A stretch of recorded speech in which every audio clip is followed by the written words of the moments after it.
Who is Vitalik Buterin? The world's youngest crypto billionaire. Vitalik Buterin is the Russian-Canadian founder of Ethereum and vocal proponent of a wealth tax, became the world's youngest billionaire in May, after a bull run pushed the cryptocurrency's price up to nearly 350% its value at the beginning of the year. The 27-year-old's fortune is held in Ether, the Ethereum blockchain's native token, rather than dollars or another currency. Buterin owns approximately 334,000 Ether. The gangly, somewhat elfin founder is Russian by birth, born in a small, nearly 1,000-year-old city to the southeast of Moscow, but he grew up in Canada. His mother and father, a financial analyst and computer scientist respectively, migrated for better job opportunities, sending Buterin to private school where he became interested in their fields, programming, economics, and later, in Bitcoin. In 2013, Buterin published a white paper for a project called Ethereum, a name he nicked from a Wikipedia page for science fiction elements.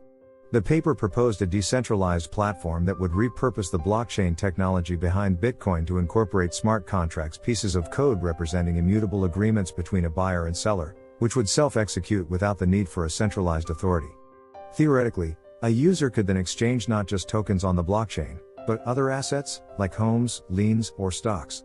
After raising approximately $18 million in funding, Buterin and several developers launched the first version of the network in July of 2015. For its first year, the currency floundered somewhat. The price gradually rose until a major hack in 2016 disappeared some $50 million in Ether and crashed the token's value. But the cryptocurrency boom of 2017 multiplied Ethereum's price, shooting from $8 to a high of $840 over the year. The token has since grown in popularity. Its market cap approached $19 billion in April of 2020, and in May of 2021, it was nearly $395 billion. Here's what to know about the man behind it. He was a Thiel Fellow. Before publishing the Ethereum white paper, Buterin briefly enrolled at the University of Waterloo, where he studied with the well-known cryptographer Ian Goldberg, credited with designing a widely used protocol for encrypted instant messages, and co-founded the crypto publication, Bitcoin Magazine. But in 2013, at the end of his spring semester, he won a Thiel Fellowship, a two-year program that awards $100,000 each year to 24 college students, if they agree to drop out of college and start something of their own, in Buterin's case, writing for the magazine and developing Ethereum. Founded in 2010, the fellowship is the pet project of PayPal founder and Palantir executive Peter Thiel, the idiosyncratic billionaire whose other passions include extinguishing a media outlet through covertly funded lawsuits, bankrolling pseudo-blue-collar author J.D. Vance's burgeoning GOP political career, and psychedelic mushrooms. He was the subject of a death hoax. In June of 2017, during the crypto boom that made Ethereum the most prominent Bitcoin rival, rumors proliferated on social media that the founder had died. The myth, according to a report in CoinDesk, first emerged on 4chan, where posts in the business forum alleged he had been killed in a car crash. There was no evidence of his death, but the tale gained traction online when it was picked up and tweeted by the website VO News. The publication later deleted both story and tweet.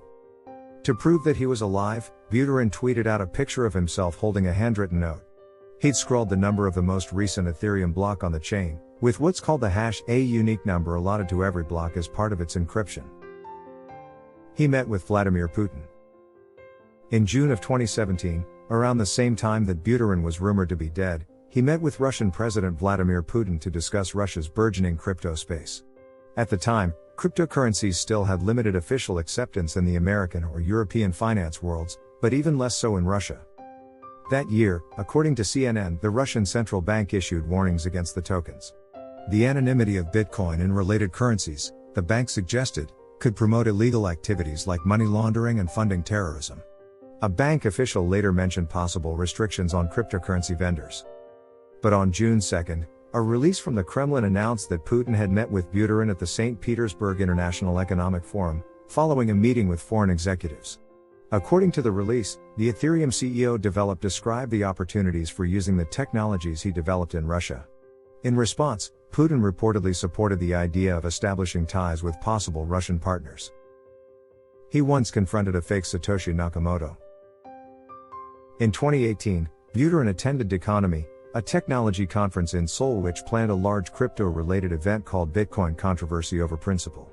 The event's panelists included early Bitcoin proponent Roger Ver, CEO of Blockstream Samson Moh, and a controversial Australian businessman named Craig Wright. Wright has become a notorious figure in the crypto world, due to a 2015 article in Wired that identified him as Satoshi Nakamoto, only to retract the claim days later. Wright, however, embraced the misidentification and began to claim he was Nakamoto speaking at conferences, filing lawsuits against detractors, and filing copyrights for Bitcoin-related identities.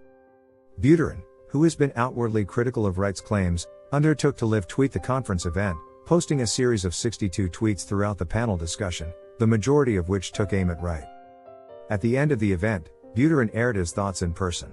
During a conda with the panelists, he stood up to ask a question. Given that Craig Wright made so many non-sequiturs and mistakes, why is this fraud allowed to speak at this conference? In a YouTube video from the event, the audience can be heard breaking out into loud applause. Wright didn't answer. So that is about Vitalik Buterin. And if you found this video useful, please give it a like. It's completely free to do and really helps out me on my channel. If you're interested in getting involved with what videos I make next, click that subscribe button and get voting in the polls in the meantime. Thank you so much for watching. I'll see you in the next one.